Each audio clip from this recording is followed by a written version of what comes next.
अक्सर हम इतिहास को सिर्फ गुजरी हुई घटनाओं का ब्यौरा समझते हैं, है ना? लेकिन क्या हो अगर इतिहास आज की पहचान, प्रतिष्ठा और सत्ता का एक मैदान बन जाए? भारत में ये अक्सर होता है। तो चलिए आज एक ऐसी ही दिलचस्प कहानी के जरिए इस पूरे पैटर्न को समझते हैं। तो चलिए इस पड़ताल की शुरुआत एक सीधे से सवाल से करते हैं। सोचिए, क्या होता है जब कोई पूरा का पूरा समुदाय अपने इतिहास को ही फिर से लिखने का फैसला कर ले? और ये सिर्फ एक किताबी सवाल नहीं है, बल्कि इससे हमें आइडेंटिटी की, पॉलिटिक्स की बहुत गहरी समझ मिलती है। इस सवाल का जवाब ढूंढने के लिए हमें टाइम में थोड़ा पीछे जाना होगा। 20वीं सदी की शुरुआत में यहां हमारी मुलाकात होती है चड़ार समुदाय से। ये लोग कौन थे? ये मुख्य रूप से मजदूर और गांव के चौकीदार यानी कोटवार हुआ करते थे। लेकिन उन्होंने एक ऐसा दावा किया जिसने, कह सकते हैं, सबको हैरान कर दिया।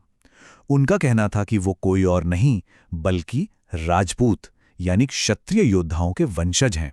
अब ये एक तरह से एक ऐतिहासिक पहेली की तरह हमारे सामने आया। तो ठीक है, पहले ये समझते हैं कि आखिर ये दावा था क्या, इसके पीछे की कहानी क्या थी। ये कोई मामूली कहानी नहीं थी, ये तो वीरता और शान से भरी एक पूरी गाथा थी, एक कह सकते हैं गौरव गाथा। और सुनिए, ये दावा सिर्फ हवा में नहीं था, कोई कही सुनी बात नहीं थी। इसे बाकायदा 1928 में एक किताब छापी गई, नाम था क्षत्रिय वंश प्रदीप, और इस किताब में इसे दर्ज किया गया। तो मतलब इस पूरी कहानी को एक लिखित, एक पक्का आधार दिया गया। और इस किताब में जो कहानी बताई गई ना, वो बहुत ही भव्य थी, ग्रैंड थी।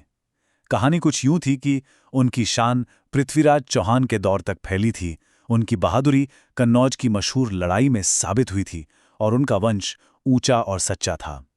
सुनने में ये बिल्कुल किसी एपिक, किसी महाकाव्य जैसा लगता है ना? सिर्फ इतना ही नहीं, इस कहानी को एक पूरा हिस्टोरिकल स्ट्रक्चर दिया गया। मतलब बताया गया कि देखो, 12वीं सदी में ये पृथ्वीराज चौहान के साथ थे, फिर कन्नौज की लड़ाई में लड़े, और लड़ाई के बाद इनाम में क्या मिला? पूरे 180 गांव। और आगे चलकर उन्होंने वृजमंडल के पूरे इलाके में अपना दबदबा बनाया। मतलब ये तो बिल्कुल राजा महाराजाओं वाला इतिहास लग रहा है।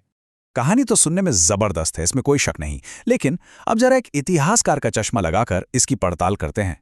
क्या ये कहानी ऐतिहासिक सबूतों की कसौटी पर खरी उतरती है?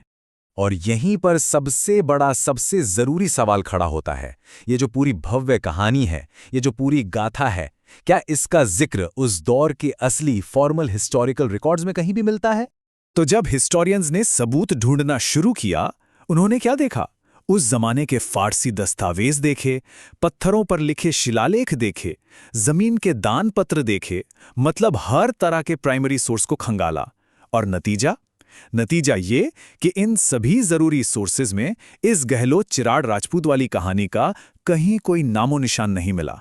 अच्छा, तो अगर पुराने हिस्टोरिकल रिकॉर्ड्स में कुछ नहीं है, तो चलिए एक और जगह देखते हैं, कॉलोनियल रिकॉर्ड्स यानी अंग्रेजों के बनाए दस्तावेज। उस दौर में अंग्रेज तो हर चीज का रिकॉर्ड रखते थे, तो उनकी जनगणना, उनके गैजेटियर्स, वो क्या बताते हैं इनके बारे में? और यहीं पर कहानी में सबसे बड़ा ट्विस्ट, सबसे बड़ा विरोधाभास सामने आता है। देखिए, एक तरफ वो कहानी है जो उन्हें क्षत्रिय योद्धा और शासक बताती है, और दूसरी तरफ हैं अंग्रेजों के सरकारी रिकॉर्ड जो उन्हें बुनकर, गांव के चौकीदार और खेतीहर मजदूर बता रहे हैं। मतलब दावे और हकीकत के बीच ये जो फर्क है ना, ये बहुत बड़ा है और बहुत जरूरी भी। तो अब सवाल ये उठता है कि अगर ऐतिहासिक सबूत नहीं है और सरकारी रिकॉर्ड कुछ और ही कहानी बता रहे हैं, तो फिर ये नई पहचान गढ़ी ही क्यों गई? इसके पीछे का कारण क्या था? इसकी पॉलिटिक्स क्या थी? तो चलिए अब क्या से क्यों की तरफ बढ़ते हैं।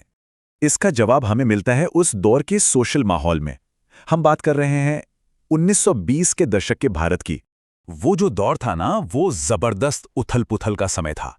एक तरफ शुद्धि जैसे सामाजिक आंदोलन चल रहे थे, दूसरी तरफ अंग्रेजों की जनगणना पहली बार जातियों को एकदम पक्की कैटेगरी में बांध रही थी, उन्हें रैंक कर रही थी। और इसी वजह से कई समुदायों में अपनी सोशल पोजीशन को ऊपर उठाने की, उसे बेहतर बनाने की एक होड़ सी लगी हुई थी। सोशियोलॉजी में इस पूरी प्रोसेस का एक खास नाम है, इसे कहते हैं संस्कृतिकरण या संस्कृताइजेशन। अब ये है क्या? ये वो प्रक्रिया है जिसमें निचली मानी जाने वाली जातियां समाज में ऊंचा दर्जा पाने के लिए ऊंची जातियों के रीति रिवाज, उनकी परंपराओं को अपनाने लगती हैं।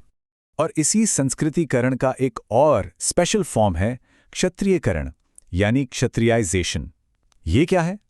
ये तब होता है जब कोई समुदाय खास तौर पर खुद को योद्धा यानी क्षत्रिय वंश का बताता है और अपने लिए एक शानदार मिलिट्री पास्ट, एक गौरवशाली सैन्य अतीत गढ़ लेता है। बिल्कुल वैसा ही जैसा हमने इस केस में देखा।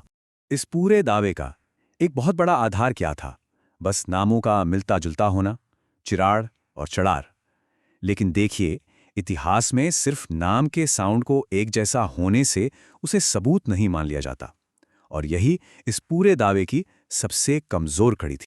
तो ये जो पूरी प्रक्रिया है, जहां कोई समुदाय अपना सोशल स्टेटस बढ़ाने के लिए भाटों या चारणों की सुनाई वंशावलियों का इस्तेमाल करता है, उसे सोशियोलॉजिस्ट एक बहुत ही सटीक नाम देते हैं। इसे कहते हैं स्टेटस मोबिलिटी थ्रू मिथ, यानी एक मिथक, एक कहानी के जरिए समाज में ऊपर चढ़ना। तो अब हम इस पूरे विश्लेषण के आखिर में इस सवाल पर आकर खड़े हो गए हैं कि चड़ार समुदाय का ये जो दावा था, ये आखिर था क्या? क्या ये वाकई कोई खोया हुआ इतिहास था, या फिर सिर्फ सामाजिक प्रतिष्ठा पाने के लिए गढ़ी गई एक कहानी, एक वंशावली? इस मामले पर जो सोर्स है, उसका निष्कर्ष एकदम साफ है। उसका तर्क यह है कि ये दावे कोई ऐतिहासिक सच्चाई नहीं है, बल्कि ये तो सोशल स्टेटस और सम्मान पाने के लिए गढ़ी गई एक मॉडर्न पॉलिटिकल रचना है। मतलब ये अतीत को वर्तमान की जरूरतों के हिसाब से ढालने की एक कोशिश थी। और यहां एक बहुत जरूरी आलोचना भी सामने आती है। सोर्स के मुताबिक जब कोई समुदाय इस तरह के काल्पनिक गौरव पर अपना पूरा ध्यान लगा देता है ना, तो उसका ध्यान असल मुद्दों से, जमीनी मुद्दों से भटक जाता है, जैसे कि जमीन के अधिकार, शिक्षा, मजदूरी के अधिकार।